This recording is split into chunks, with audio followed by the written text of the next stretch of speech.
All right, folks, it's another week, which means it's another WTF episode. What the F? And holy crap, Stephen, what the F this week? I mean, listen, an hour is not enough for today. We're going to cover Fed decisions. So the Fed came out, kept rates where they are, okay, which we kind of knew, 5.25 to 5.5. We knew that was going to happen, but then they opened the front door and said what is an irresponsible thing, says so many other folks, including Bain, who used to be head of FDIC, said it was irresponsible of Jerome Powell to say what he did, which is maybe there will be 3 rate decreases in 2024. The rally and the markets went crazy, but we're going to really hit that because there's a silver lining and also there's some truth that you're not looking at. So we got to cover that. Then we got to cover logistics. I've been talking about leading indicators for a long time to all of you on this show and all of our other shows. Leading indicators, not lagging indicators, not looking at real estate values today, but looking at leading indicators like transportation. In the news today, FedEx shares tumble after weaker demand hits their revenue outlook. That isn't just the only one. Whether it's FedEx, UPS, or any of the other logistics trucking companies, they're all struggling. Why? We're going to cover what a leading indicator is. And then for probably the first time in a long time, we are 100% going to go we're going to talk politics because the shit going on in this country can't be ignored. The decision of the Colorado Supreme Court banning Trump, make no two ways about it. When I looked it up, who does the Colorado Supreme Court who's it made up of? 100% made up of Democratic governors right there. We're going to hit this one, and we're going to hit this one hard because all of you live in this country, the greatest country on earth, the United States of America, the land of the free.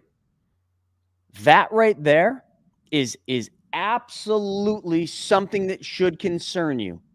And if it doesn't, get the fuck out of this country. Honest to God. Because that is meddling in an election if I've ever seen it, ever.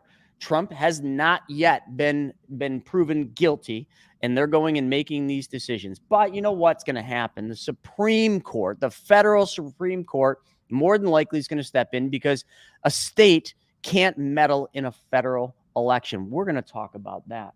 Stephen, what else we got on the agenda? We got all sorts of stuff that we're going to talk about, from the Fed to the logistics to politics. We're going to talk about home prices and why home prices are crashing or will crash. I'm going to give you some specifics about that. What else we got? Yeah, we need to get into a little bit of, what all this means for your money. Like, what should we be doing right now with it? And so kind of lead up to that a little bit going into Wealth Webinar at 1 p.m. today, where we'll get in deep on showing you exactly what to do with your money. But this stuff's just also very important. So looking forward to diving into all of it right now. Merry Christmas, everybody. Got my Christmas hat on, ready to rock and roll today, baby. All right, folks. Well, we will be right back to cover all of this because this is What the F Happened, where we rant, rave, and I almost guarantee you we're going to be arguing today. We'll see you in a second.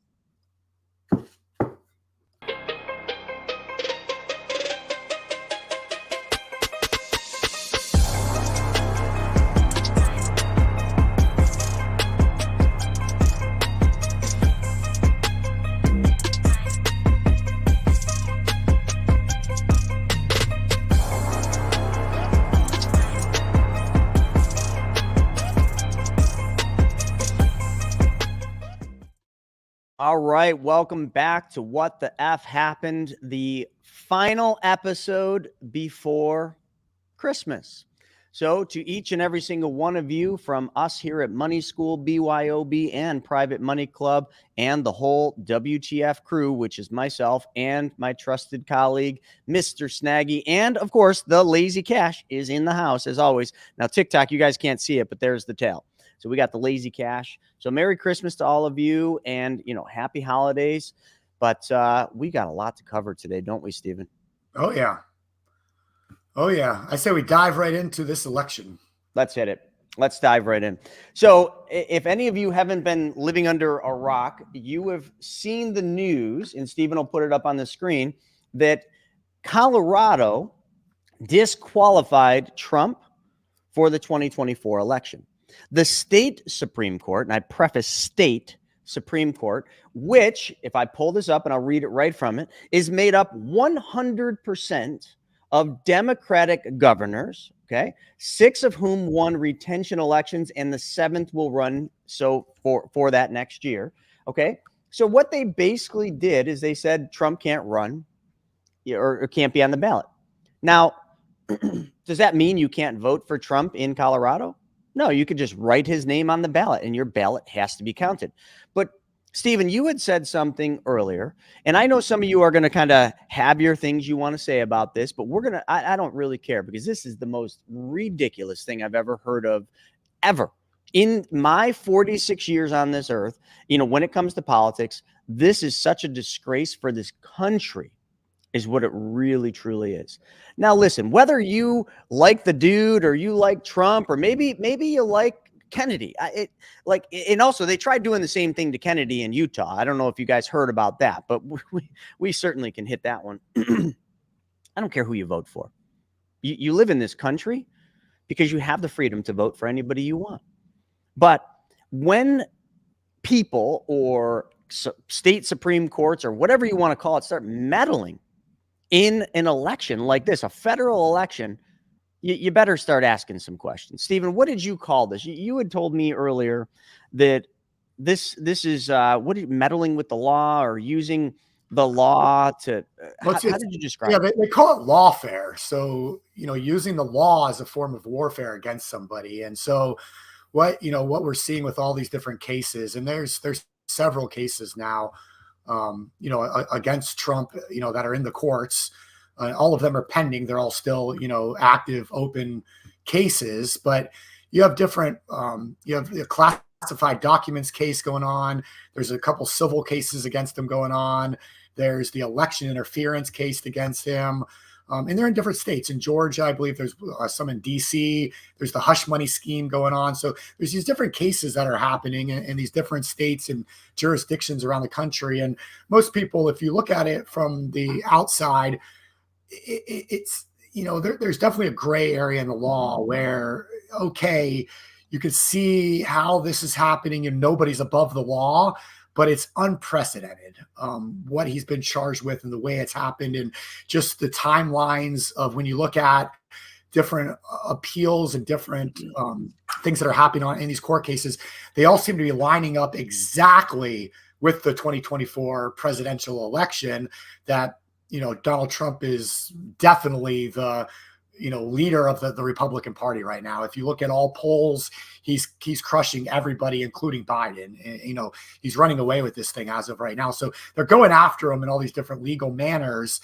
And he hasn't been convicted of anything yet. They're all open lawsuits. So what the Colorado Supreme Court has done is basically said, because of these actions against him, they're using the 14th Amendment to say that he is not qualified to be on the presidential ballot in their state, which is completely unconstitutional. A, he hasn't even been found guilty of anything, yes. And B, the state has no business doing that. The 14th Amendment had to do with Confederate soldiers back in the day not running. Like, it's just completely irrelevant for where we are in 2023 in this country going into 2024. So what they've done is they've ruled that he should not be on the ballot. Now, they're basically saying that they don't have the right to do this. They've placed the stay on their own judgment pending the Supreme Court until January 4th before it actually becomes effective. But so they're basically saying the Supreme Court's going to appeal to this. And so, but it's crazy to actually see a state Supreme Court using this as a way to get the front runner of the opposing party off of the ballot. And it's anti-democratic, it's anti-American. And like you said, Chris, I don't care what side of the fence you're on. This should never occur in the United States of America, where we hold our values, we hold our free and open elections to the highest standards. And to see this happening is just, it's devastating to this country. So somebody came in on TikTok and made a good comment. They said the law is written so vaguely, he was never charged with insurrection. So the 14th Amendment, and then it stops. But, just for any of you that don't know what the 14th Amendment is, Right. and I had to go in and look it up because I didn't know either. The 14th Amendment Equal Protection Clause requires states to practice equal protection. Equal protection forces a state to govern impartiality, not draw distinctions between individuals solely on the differences that are irrelevant to legitimate governmental objective.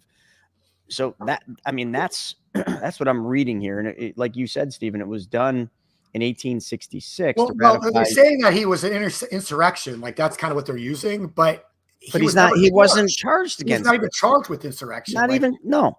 the special prosecutor Jackson, they never even charged him. So Well, it's just absurd on every I level. think we all know, and we could go an entire show about this because it's just so asinine. I mean, talk about a sore loser. Like, let's just say your kid, is in a game, whatever sport they're in, and your kid loses. Legitimately, like your kid loses the game. Then all of a sudden you start arguing and start calling out laws and start, saying, I'm going to sue you because my kid should have won, but, you guys cheated or something, but they didn't cheat. Your kid just didn't win. This is the same fucking crap. It's even worse. All I can say is it makes me sick. It makes me sick to my stomach that literally, like, there's so much meddling in this election, and we haven't even literally gotten started. Like, we haven't even turned 2024 yet. And, we're not even in that year yet. It's going to be worse. More crap like this is going to happen. I mean, they've never stopped attacking Trump. Now they're attacking Kennedy. So, like, listen, you want to say, oh, Trump is bad. Blah, blah, okay, because this is polarizing, right? Trump or the dude. It's a polarizing thing. But RFK, like Kennedy, like, how is that polarizing? But they're going after him too. They're going after him. They were going after DeSantis. Like, anybody that's a threat to the Democrats, they go after. Like, that is just Elon Musk. Sore loser. Elon Musk. He's being attacked right now by 3, 4, maybe 5 different 3-letter federal agencies, by the dude's administration for bogus stuff. And it's 1,000,000% strictly because he's doing the free speech thing with X. Like, it's wild to see. So we got an interesting comment from YouTube, and this is a good one. I want to hit this. Mr. Stinky is his name on YouTube. He said, these guys don't even know what's happening. Okay, Mr. Stinky, if you know what's happening, we'll gladly bring you on the show right here, right now, if you're the expert, by all means. He called us Dumb and Dumber, great freaking movie, riffing on politics when they sell whole life, might as well be gold salesmen. So Mr. Stinky's clearly an expert. I'm not an expert on this. I'm literally reading off of the internet here. So I'm not making any claim to be an expert on politics. I fucking hate politics, and I hate them, but you can't disagree and you can't ignore what just happened. So Mr. Stinky, take your finger out of your ass, take a big sniff, and realize that you probably aren't the expert either. And actually, the reason I said that is that brings me to the very next topic. Stephen, can you pull this up? What just happened? Well, go ahead.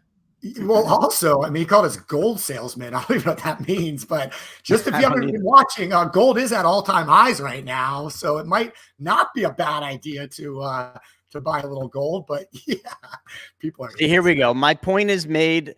Wasting time to engage with a troll. You are a troll. You're a piece of shit. We'll just take it for what it is. Well, it's Christmas. Let's call him a little elf. How about that? What's that? He's getting coal for Christmas. We'll call him an angry elf. How about you're an angry elf? You're an angry elf. You're an angry elf, Mr. And if you're new to the show, this is where we get to have fun for an hour once a week, talk a little trash, engage with little angry elves like yourself, Mr. Stinky. And so we hope you have a Merry Christmas anyways, buddy. Yeah. Well, yeah. All right. So let's move on. So another thing happened in the Senate. I don't know if you want to pull this one up. This is pretty interesting. This was just sent to me this morning. And again, definitely not an expert on, shall I just say it, gay sex. But I don't think you're supposed to do that when in the Senate. And then I also don't think that you should say that you're being discriminated against because you're not allowed to just go out and be yourself by filming yourself having sex in the Senate. Do you have that article? Can you pull that up? Because again, we don't want to piss off any more angry elves for not having the facts straight. And I'm just going off of memory right now. Here we go. You want to read that for me? Not really, but sure. So sex in the Senate is bad enough, but claiming you're the victim, that's truly shameless. So let's hope that Senator Ben Cardin tips the Capitol cleaning staff a little extra this Christmas. On Friday, it was revealed that a staffer from Maryland's Democrats' office had turned the Judiciary Committee hearing room into a makeshift Spice Network set and was recorded engaging in male-on-male intercourse. Yes, in the same room where Supreme Court nominees are grilled. The seediness was courtesy of Aiden Mays Zaropsky, the Politico-turned-amateur porn actor who was identified as the enthusiastic jockstrap-wearing participant in an 8-second clip. The 24-year-old Aiden, as Cardin's spokesperson confirmed later in the day, is no longer employed by the U.S. Senate, but it did not simply cop to the dirty deed and apologize for desecrating the room. He didn't even attempt the classic George Costanza. Was that wrong defense? No. He came out. Oh, I don't want to see the pictures. And he came out and casually of the right's bigotry. This has been a difficult time for me as I have been attacked for who I love to pursue as a political agenda. I love my job and would never disrespect my workplace. So instead of just he would never disrespect his workplace. Didn't he have sex and film it in his workplace? Yes. Yes.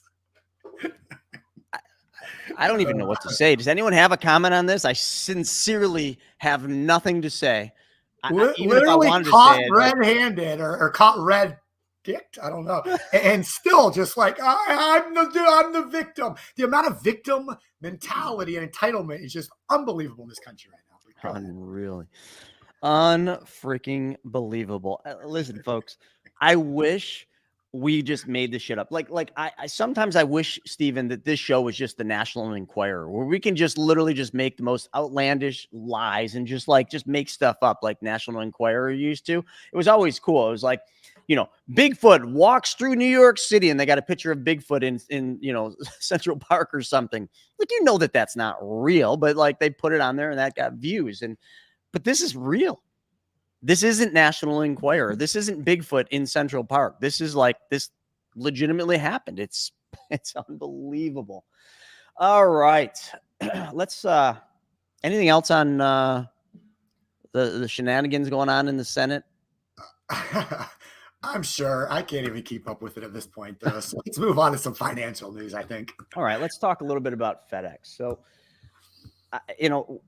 one of the things, when I was a financial advisor that we really were drilled about is leading and lagging indicators. It's more of an economics thing, but as an advisor, we always had to know how to identify leading and lagging signs or leading and lagging economic signals. And one of them was always logistics and real estate for the matter, because we're gonna cover an economic report on real estate. Real estate has always been one of the best lagging indicators, meaning if the whole market's going down and the economy's slowing down and everything's starting to look bad, real estate takes 6 to 9 months to start feeling the impacts. It's a lagging indicator. A leading indicator will actually show signs of a slowdown before the economy even slows down. One of the best leading indicators, which is what we should be paying attention to now, because you can't always look in the rearview mirror. A lagging indicator would be like driving your car down the road, looking in the rearview mirror and wondering why you just ran into the car in front of you. But a leading indicator like logistics, like FedEx, like trucking in logistics companies, they're a leading indicator. That's looking out the front window, looking way down the road saying, is that an accident up there? Should I maybe be cautious? That's what this is. So FedEx, right in breaking news, their shares tumbled 10% after weaker demand hit revenue outlook. And I want to preface one key thing that I just said, revenue outlook. Okay, so now let's go one more. And I've covered this and I've done YouTube videos on this. Boxes. Manufacturers of boxes. If you look at their future revenue outlooks, they're down significantly, almost 30%. So think about boxes. What ships in boxes? everything.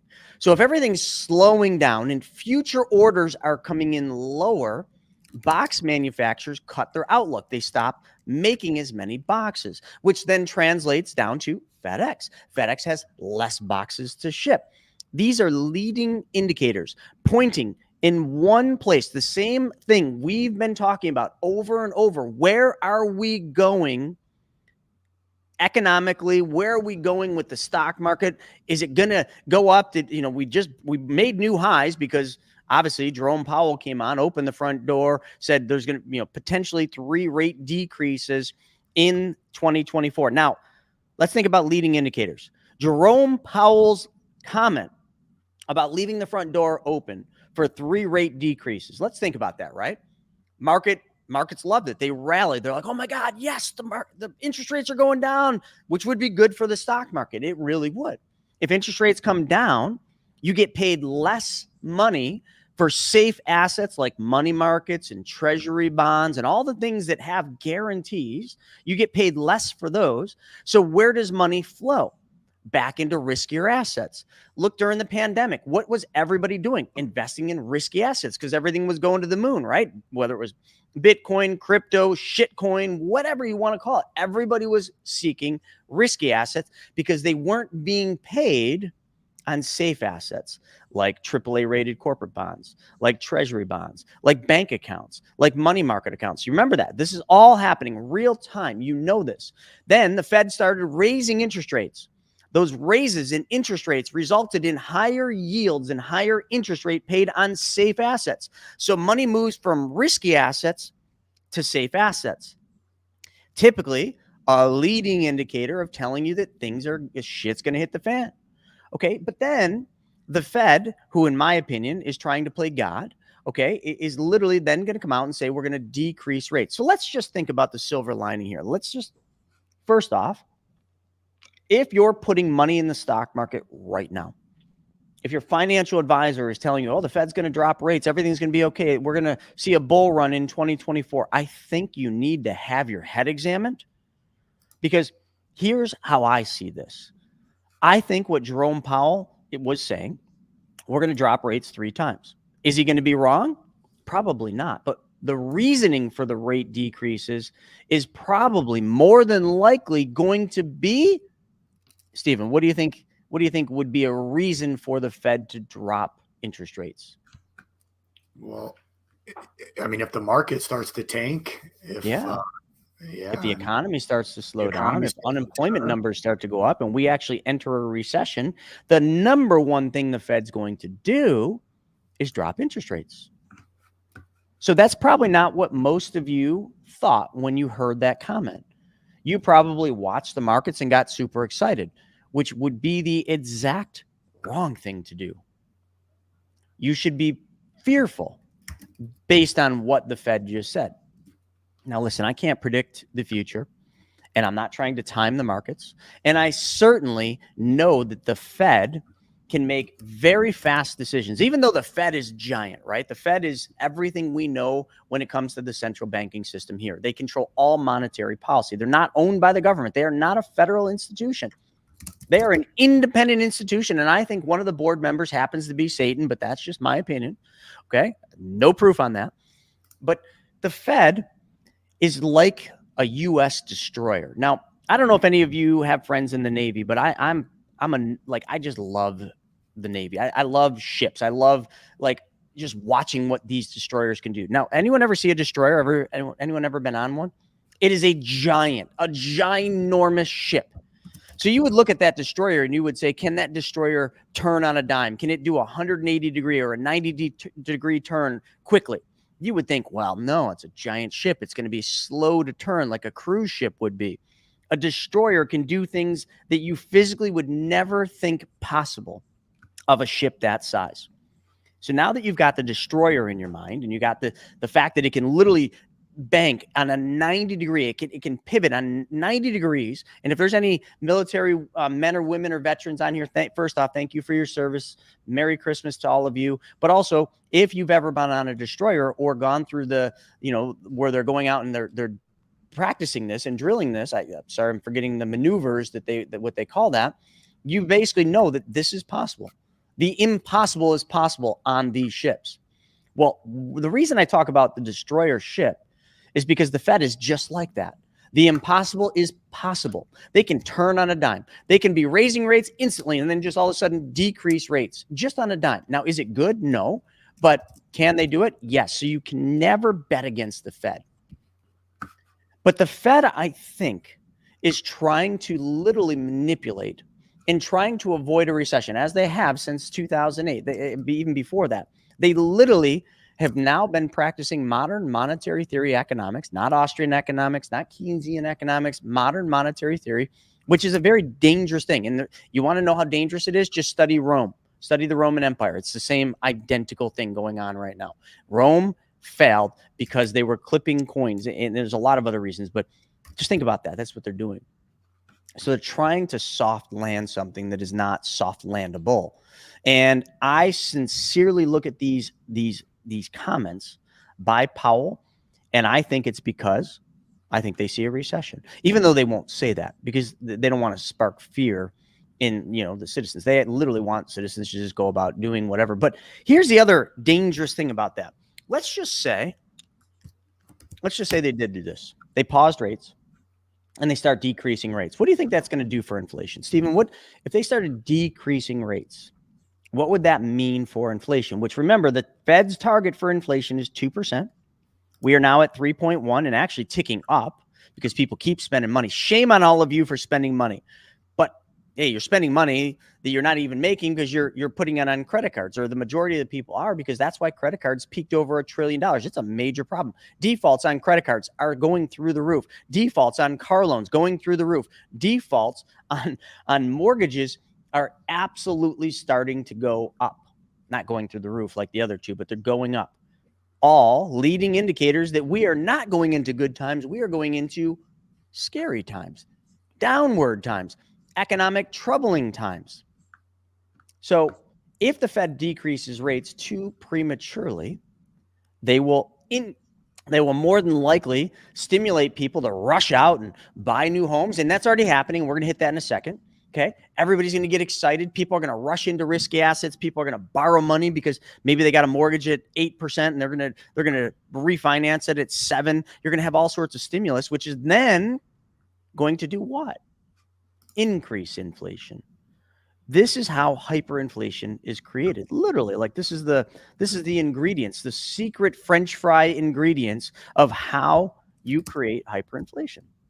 And that ain't good.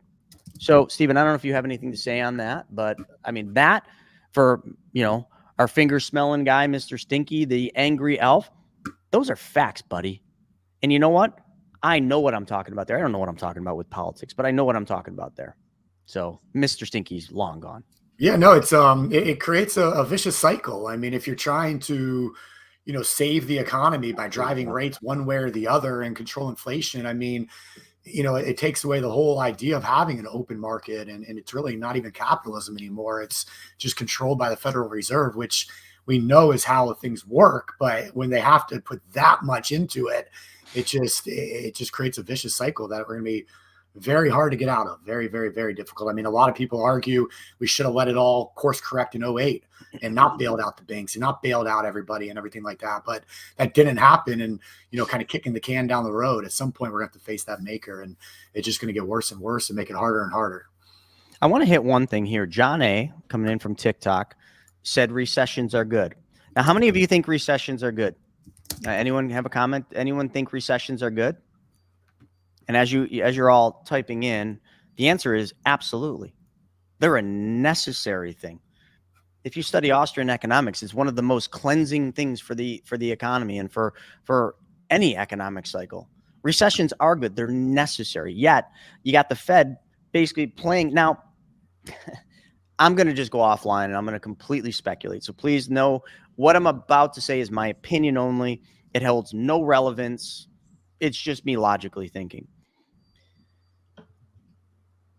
The actions the Fed's been taking seem to me to be very well tied and very timely around elections and around what's happening in this election, as well as the last election. It just seems like the Fed's actions and their decisions and the things they're doing are very calculated around an election.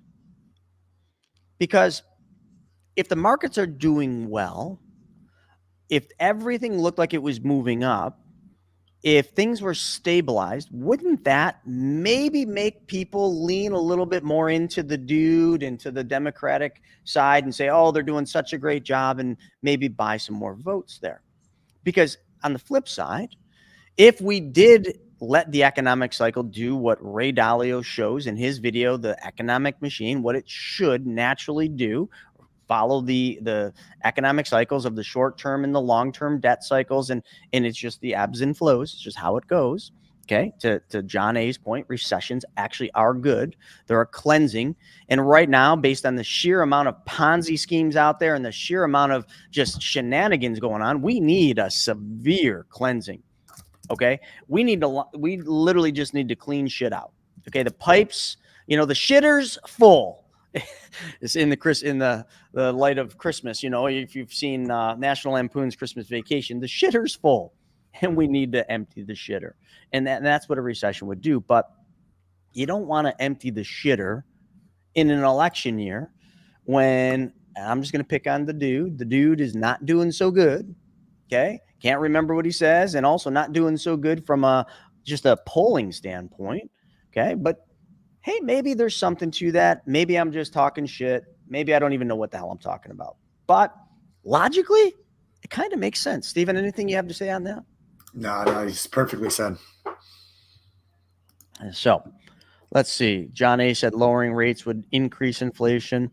Let's see. To be honest, the Federal Reserve should exit. Yeah, we all know the Fed should be abolished, but that ain't going to happen. Yeah, I know. It shouldn't exist. 1913 should have never happened. Read The Creature from Jekyll Island, folks. It'll spell it all out. Steve McCarthy coming in from Facebook said, so the White House doesn't control the economy, but isn't it funny that gas has gone down, the stock market's at highs. Oh, yeah. Hey, Steve, I guess it just happens that way, right? Gas prices are going down. The stock market's breaking new highs in a time when economic activity and people are kind of hurting, not thriving. Gosh. And they have ramped up domestic gas production. But what a lot of people don't realize is that they've completely bled down the strategic reserves down to like the lowest levels in like history, and very silently did that to kind of get gas prices down. And now they're like kind of trying to cover their tracks to ramp up to kind of try and get those filled. And it's not helping. So there's a lot more to that story too. That's awesome. Look at Anderson DRA coming in from YouTube, said, I was stationed on the USS Carney. I drove the ship a lot. It's badass. That's pretty awesome, man. What an honor. And thank you again for your service. He said, I like what Drew said. The sad part is that Babylon B is considered a prophet since over 6 of his sarcastic headlines have become reality. Actually, Drew, there has now been over 89 of their stories that have become reality. They actually released a list. It's just kind of funny. Do you follow the Babylon B, Chris? I love them. I do not, no. They're so funny, man. But so total prophecies fulfilled have been 89 now. And if you just kind of read through some of these, they're fun. Let's click one. Like, they're just kind of funny, like things like this. Like, their headline was, study finds anyone still wearing a mask at this point is probably just super ugly. And then 651 days later, there was an actual story published that said people who think themselves unattractive more likely to keep wearing masks, the study says. So just different things like that are hysterical. So wow, that is it's actually been 89 now, Drew. So yes, they are like prophets. And just a fun fact, Babylon B is headquartered out of Jupiter, Florida. And Dillon lives in Juneau, so a local company. Well, hey, listen, Stephen, this is some interesting headline news, and this might be a first. And if anyone can fact check me on this, like, please do. But I think we finally have a first. You ready for this, Stephen? Everybody ready? TikTok, you ready? Instagram, you ready? YouTube, Facebook, you all ready?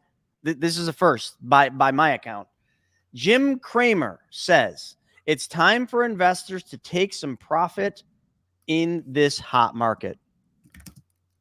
I mean, come on. Don't we have like a sound effect machine, like hands clapping? Like, come on.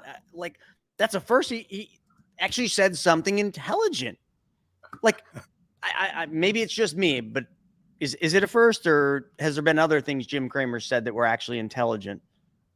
No, nobody found the sarcasm in that one. It might be the first. I'm just saying. I mean, it's headline news right here. Yeah. I mean, there is literally an ETF that tracks the inverse of what Cramer says that you can invest in. Like it's that bad. Wow. Unbelievable. Oh yeah. Hold on. The sound machine was just given. I got to back to Jim Cramer's first. Here we go.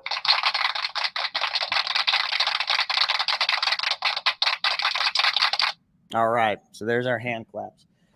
All right. Well, should we talk real estate? A lagging indicator?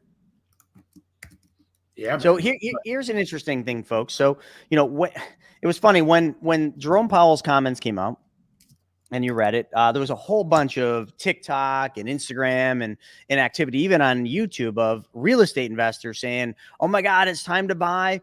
You know, if interest rates come down, the price of real estate is going to go up, and we got to really get on it. And this is an epic opportunity. Okay. Hang on. This just in, literally December 19th, this is an economic report, and it's just showing math. Okay. And he's talking about the real estate crash and what potentially happened. And he's comparing it to 1929 to 1932. For those of you that don't know, that was the Great Depression. And during the Great Depression, stocks went down 89%. And if I'm not mistaken, real estate fell somewhere in the value of 26%. But do you know that back during 1929 to 1932, if you wanted to buy a house and take a mortgage out, you had to put 50% down. Think about that for a second. You had to put 50% down, and your mortgage was 5 years. You could get a mortgage. It was for 5 years. So you had to put 50% down, and you could get a 5-year mortgage. Like, think about that compared to today. What do we have? 50-year mortgages? 40-year mortgages? Whatever you want. Flavor of the week, it seems. So it only makes sense that home values during the Great Depression dropped very little because, well, people had most of their money in there, or most of the houses were bought and paid for. So they're not going to foreclose on a house that is mostly equity. Okay. So, but now move into the new time and why this particular economist really feels that we could see between a 34 and 50% decrease in the value of homes. And he goes on to this report, and I just want to show this. Okay. This is, I like to use facts. So this is U.S. pending home sales falling faster and more than 2006 into 2008. So this source is Bloomberg. So it is a fact-checked source. I just want you guys to look at this, okay? So where I circled it because sometimes it's reverse. So this is where we're talking about. See that steep decline? Okay, you guys see that? The steep decline over here. I know it might be a bit hazy. Let me read what that is. This is new home sales. They're down 40%. From the top in I believe the top was a couple years ago, but right up to December 2023, we are down 40%. Then he compares that to the last recession of 2008, where it was a 33% drop, before the recession hit. So home sales dropped 33% back in 2008, and now we're down 40% and still trending down. It's not curving, it's still trending down, even though interest rates have come off. And are now, if I'm not mistaken, can you get a 30-year mortgage for 6s now, or is it still 7s? It doesn't matter, but we're off that.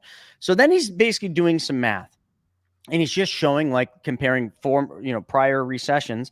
And based on his math, he created a 1.5 time rule based on what happened in 2008 and other times when real estate went down. And he's saying, based on that, it's legitimate that we could see a fall in prices in some parts of the country, not all, in some parts of the country, of up to 50% on houses.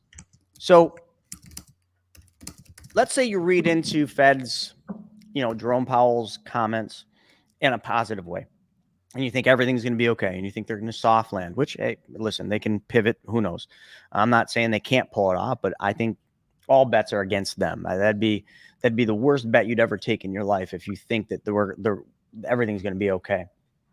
But if you did, and you all of a sudden you're a real estate investor, and you thought rates were going to come down, and also, folks, they did not say rates were going to come down. Matter of fact, a day later, members of the Fed came on and said, "Oh, we didn't really mean that," or that isn't really what we mean, and that's not the general consensus of the members of the Fed, right, Stephen? Didn't they have that? There was a bunch of people that came on. There's been a whole bunch. Bain, the person that used to run the FDIC, said it was irresponsible you're damaging what Jerome Powell said because you're giving false hope.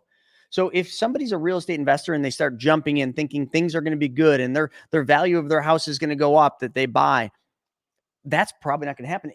And here's the data showing it. So listen, to each their own, but I just think you got to be really freaking careful right now. And I've been saying this for a long time now.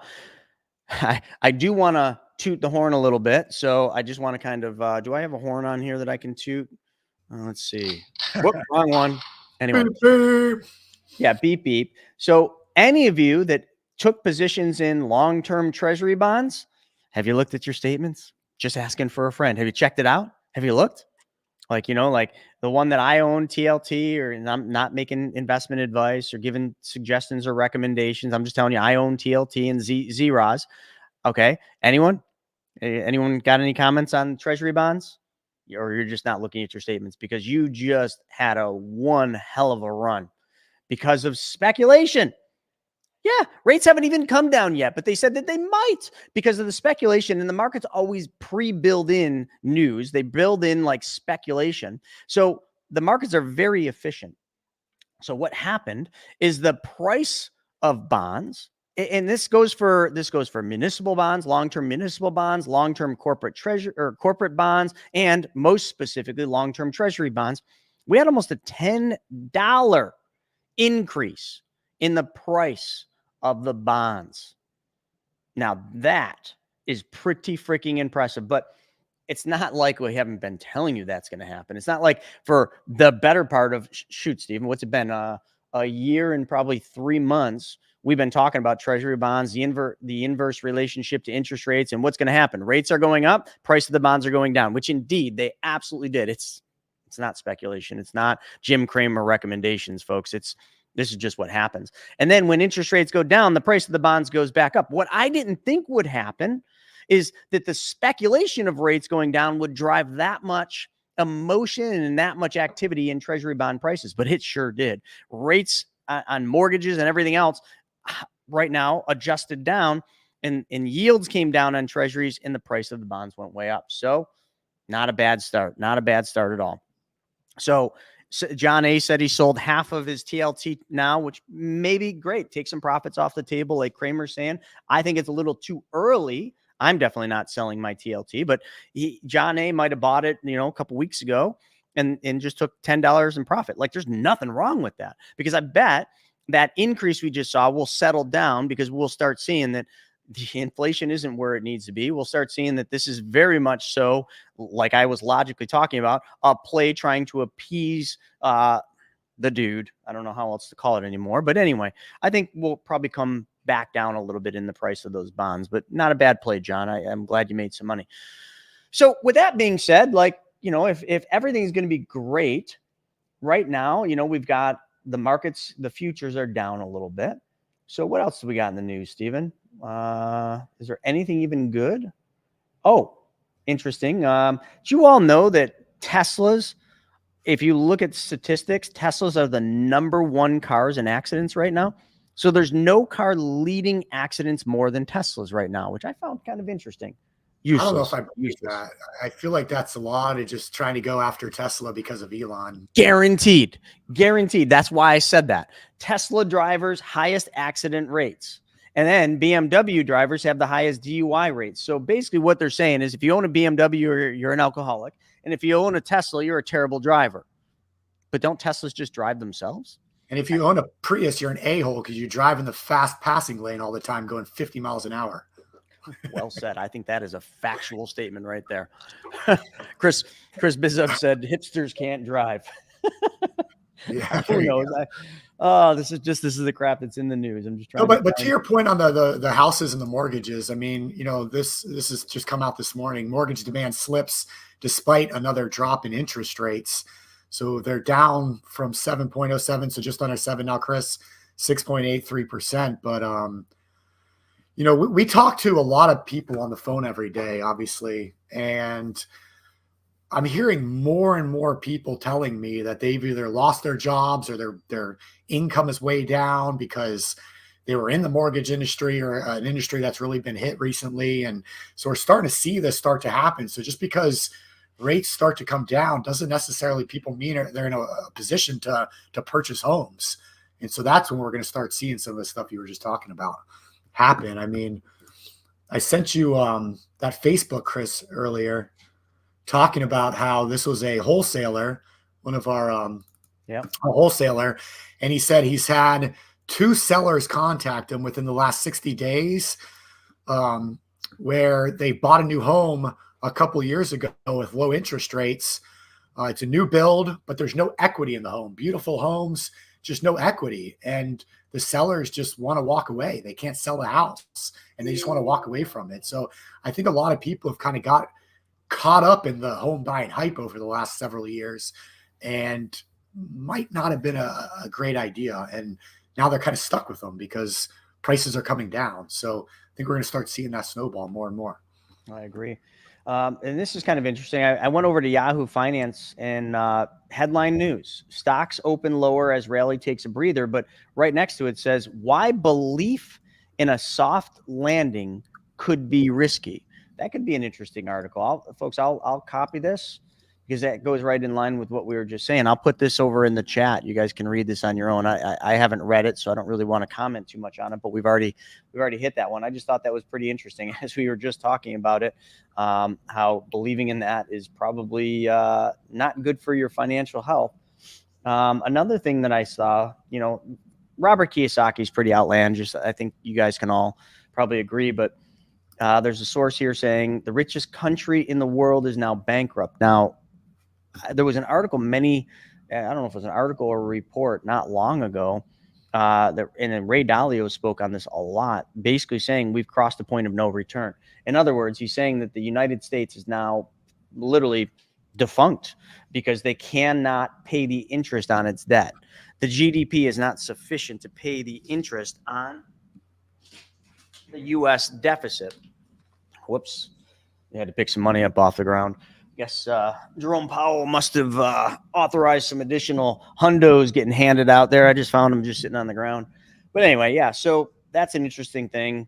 I don't know. There's just so much garbage in the news. I mean, here's existing home sale inventory, just to give you an idea. So this is in millions, but you can see back in, leading up to 2008, it was a hot market. And inventory levels were way up here.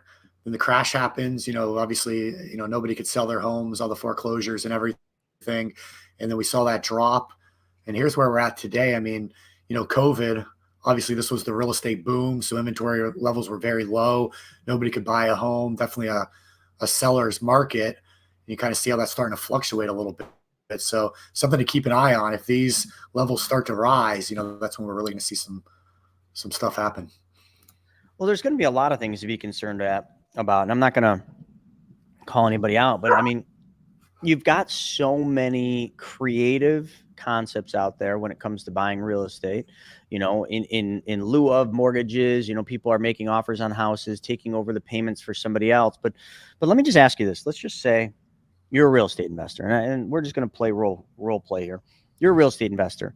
You make a deal on a house, okay? It's a beautiful house, and your plan is to rent that house. The people are upside down, and they need to get out of it, but they're not in foreclosure yet. So you, the real estate investor, go to this seller of the house, and you work a deal, and you pay them a little over ask. So let's say they wanted $300,000 for the house. You pay them $310,000 because you're going to then control the terms, and you say to them, "Listen, we'll give you $10,000 up front." Okay, you walk away with 10 grand, and all you're going to do is you're just going to allow us to come in and take over your payments. So the real estate investor literally takes over the mortgage payments on the house. Remember, the mortgage payments are in the name of the seller. So there's a huge trust thing that has to happen here. So the seller of the house, who's in upside down because they can't afford their mortgage, and plus they can't sell their house because now the values have come down on the house and they can't get what they need to get out of their mortgage. So let's say they just bought the house. This is like what you said, Stephen. They bought the house real close to $300,000, but now the market's not worth that. Their house is only worth $270. We'll call it Arizona, where prices are definitely off the highs. House is worth $270. I don't think you can get a house for $270 there, but $270. So this real estate investor is literally overpaying for the house. because they're just taking over the payments, and then they're going to rent it. So they pencil the numbers on the rental, and it works, and they're going to make a couple $100. Let's call it, they're going to make a profit of $200 a month based on what they think they can rent the house for and what the cost of the mortgage is. Now, this does not factor in increases in taxes. This does not factor in increases in all the other things that come along with home ownership, and this doesn't really factor in maintenance on the house or big things going wrong. This real estate investor is really just playing the income, and there's really very little risk. Like, they're going to make $200 a month. By their calculations, they hold the house a couple years, they get their 10 grand back, and then it's off to the races, and it's pure profit. But what happens when the economy slows and the stock market does go down and things get rough, and the rent that real estate investor thought that they could get is now a little less? And now all of a sudden that real estate investor can only rent the house for an amount that nets them no extra money per month. Maybe they hold that because now it's flat, and they're like, okay, well, it's all right. I still have the asset, and I'm still paying the mortgage down with somebody else's money. But then they get a call from their tenant, and they say, hey, we got water coming up in the basement. It's flooding. And you send, the real estate investor sends somebody over there, and you find out the main sewer line is jeopardized. It's roots grew through it. And they give you a quote of $20,000 to fix the main sewer line. Pause. What would you do? You really don't have any risk of walking away from the deal as a real estate investor. You signed a deal with the seller that you'd take over their payments, and you had 10 grand, but let's just say you've got most of your 10 grand back. Do you come out of pocket 20 grand to fix the main sewer line, knowing that you're making nothing on the house, or do you just say, this is stupid, I'm walking away, and you stick it to the seller of the house? Stephen, what are your thoughts? Yeah, I mean, like, listen, this is real. There's a lot of scrupulous people out there. I mean, it depends on their situation. Most people are not going to do the right thing in that situation, unfortunately. Unfortunately, I believe next year after that, we're going to start to see this, and it ain't going to be pretty. There's going to be lawsuits left, right, and center. There's going to be all sorts of things happening. And listen, you can only hold it up. The book Atlas Shrugged, like, there's only so long you can hold something like that. And when there's very little risk on the real estate investor's side, why would you hold it that long? So listen, I know we're down to the last couple minutes, but that's okay because we've got two other shows today. We got Wealth Webinar at 1:00, which is going to be all about the machine. We're going to talk about infinite banking concept. We're going to talk about be your own bank, okay? But we're really going to dissect some things when it comes down to the machine. And you all know the machine, as Mr. Stinky said, is a stupid whole life insurance policy. But I'm literally going to dissect some things that will literally show you why that vehicle has been the main vehicle used by the wealthiest families in history. It has been the main vehicle used by banks for their tier 1 capital in BOLI, BOLI. You guys can look it up on FDIC.gov. The top 5 banks have over $75 billion as of 2021 in whole life insurance policies. And we're going to show you mathematically, and I'm going to break the numbers down, why whole life is what we use for the infinite banking concept, why we don't use universal life, why we don't use IULs, why we don't use term insurance and invest the difference. I'll actually try to find some specific stats showing you the success rate of Dave Ramsey's buy term invest the difference, or Primerica's, whichever you want to look at, who came up with that. The failure rate of buy term invest the difference, I saw the article back a long time ago, or the stats, was the failure rate was high 90%. Is it that the concept is flawed? No. It's that people don't save the difference. People don't invest the difference. And even when they do invest the difference, any move in the markets down, they pull out.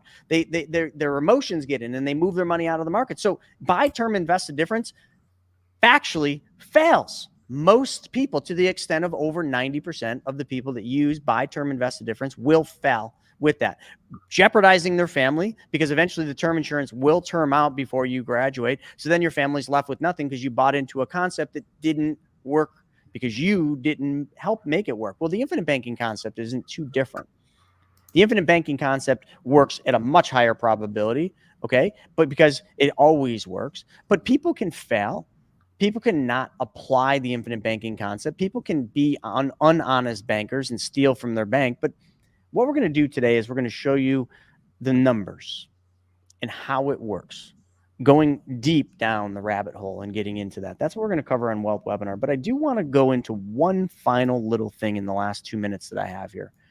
And that is, it is very hard for me to rationalize logically why people want to take risk today, in this short little time, which we'll forget about next year, which, in years to, and down the future, only some of us will remember these golden days of this opportunity that we're in right now. But why would people put money in risky assets today? Why would you buy the indexes? Why would you put money in stocks that are way overvalued? Why would you put your money in the S&P 500 when it's ran by the top magnificent seven AI manipulated and speculated stocks? I don't know, because you get paid for keeping your money on the sidelines. So let me ask you this. If you're a pro football player, and Stephen, you know football better, what's probably the riskiest position you can play in football? Like, what one would result in the most injuries and the most concussions? What would be that position? Probably quarterback or running back. Running back. Let's pick on a running back, because we all know running backs, right? They get the ball and they just run through a 300-pound guy, and usually they collide, head first or shoulder first. Like, there's a lot of injuries for running backs. That's a difficult thing. And, I can imagine, I know those players are trained beasts, but, I can imagine that, sometimes they're just thinking, man, I'm head hurts. And some of them, I have to believe, would kind of just sometimes they're not feeling it. They'd like to sit on the sidelines. So let me give you this option, right? Let's say you're an NFL player. You get paid $5 million a year. We'll just use that number. And the coach says to you, hey, listen, we're going to keep you out for the next couple of games. You're going to sit on the sidelines. And it's not going to affect your pay at all. You're still going to get paid $5 million. Just root your team on, but we're going to sit you out in the game. Now, ego would come in there, and that player would be like, oh, put me in the game, coach, put me in the game. Ego would come in, but let's just say their team is doing really well. Let's say their team is the Buffalo Bills the last 2 games. They're doing really well. So now they're sitting on the sidelines. Their team's winning. So their ego's mellowed out because they're not thinking, oh, if I was in the game, we'd be doing better. So do you think that player's upset that they're on the sideline, that their pay hasn't been affected, and they're not getting banged up, they're not hitting their head, their headache's getting better? Do you think they're upset, Stephen? What do you think? I think they'll be okay. Yeah. So now let's transition this over to investors in today's world. Sitting on the sidelines, you get paid really well for sitting on the sidelines. You get paid really well for being in money markets. You could buy T-bills and make over 5%. You could have a portfolio of treasury bonds making over 5%. You literally could take you could buy a CD. God forbid you did that, but you could and get 5%. You can get paid a really, really good return on your money with little to no risk. Why wouldn't you sit on the sidelines? What would be the reason why you wouldn't sit on the sidelines? Knowing what you know now, knowing that the markets are at all-time highs, knowing that we're still inverted on the yield curve, knowing that all these things are happening that we just went over, and lots more that I've taught many more times. Like, why wouldn't you just sit on the sidelines getting paid to be there? Because most people that move money in the markets, when they make 5%, they're actually pretty happy. But you can make 5% guaranteed by the full faith and credit of the United States government right now. So please explain to me the logic on why an advisor, I just had this conversation with a family office advisor. Yeah, it was an interesting one because I'm consulting a client that is working with this family office. The family office made some recommendations and I questioned them. I stuck my head out there. I literally took the chance and I said, listen, put me on the phone with the advisor. I want to know why this was the recommendation, because that makes no logical sense. And they went into all their fancy things, in this box and this bucket and in the Morningstar report. And I said, no, hold on. Just forget about all that. Those are just numbers you put into a computer and the computer tells you. You are an advisor. You have the same education, the same licenses I used to have. Let's just talk man to man. Why would you have left this out? And you know what happened? This is interesting, Stephen. At the end of the conversation, they said, yeah, you know what? That's a good point. We probably should consider that. Like, what do I know, right? What do I know? I'm going up against, a CFP, a certified financial planner for a family office. I'm going up and challenging their recommendation to a multi-million-dollar client. And at the end of that, They said, yeah, maybe we should have considered that. Maybe we did make a mistake on our modeling, because they took a private loan, okay, to one of the people in Private Money Club. They took that and they called that equity. And I said, there's no equity there at all. That's income. That's an income bucket, not an equity bucket. Oh, well, and then the client actually stepped in and said, I told you that was only income. There's no growth in that. It's just income. So they miscategorized one of the buckets, calling it equity instead of income, which then threw off all the rest of their modeling, which is just a computer. What goes in, that's what comes out. If you put shit in, shit comes out the back end. We are what we, or what is it? Oh God, I'm trying to think of it. Earl Nightingale's Strangest Secret in the World, that we're doing the 30-day challenge. We reap what we sow. What you put in your mind is what you get out. If you plant 2 seeds, one is nightshade and one is corn, the land, whatever you plant, is going to grow whatever you plant. Nightshade is a poison. Like, it'll kill you. Corn, well, maybe you like it or maybe you don't. But like, this is the stuff, like computer software and all this modeling and all this fancy stuff advisors and CFPs and CFAs use. If the input in is wrong, the output is wrong, because what you plant is what it grows.